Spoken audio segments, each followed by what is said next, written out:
scurry and try to hand water or take care of those trees and shrubs. Right.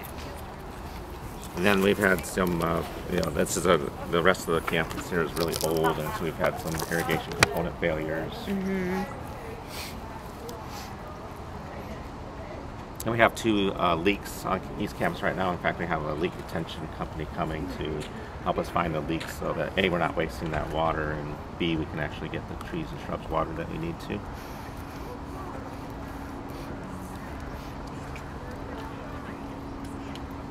We want some things to go dormant, intentional, and others of it are very non-intentional. Right. But the general public doesn't know the difference, and we don't want them to think that we're neglecting our trees and shrubs intentionally. Yeah.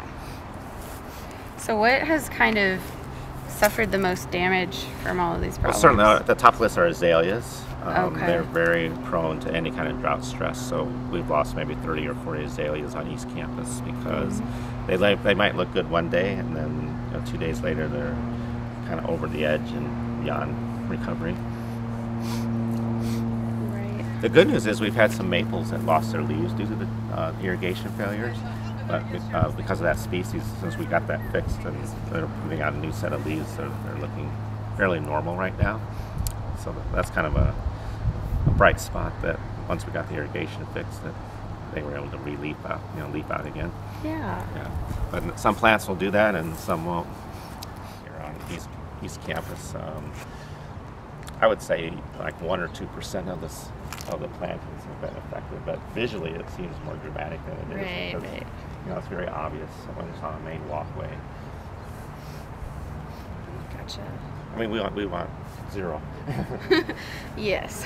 So 1 or 2% doesn't sound like a lot, but when you think of the number of plants or the acreage here. Do you know how many plants? Well, I know that we've lost about 30 or 40 azaleas, so if you want, want something more discreet to focus on, that is. Like an example. So here's a good example. We're letting the turf grow dormant, so this is very intentional, but then you see the green grass underneath the maple trees. So in order to keep the maple trees healthy, because the irrigation is watering that area together, so the grass is green there because we need to keep the trees healthy.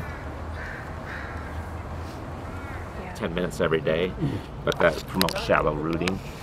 So if you want to have a deeper root system, you can water more thoroughly but less often to help your plant become more drought tolerant.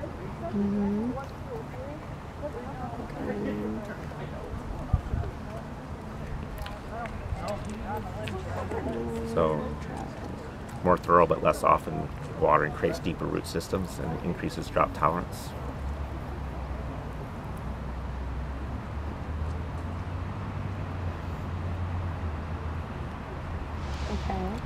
And the other one I mentioned is adding organic material to your soil to help increase water holding capacity.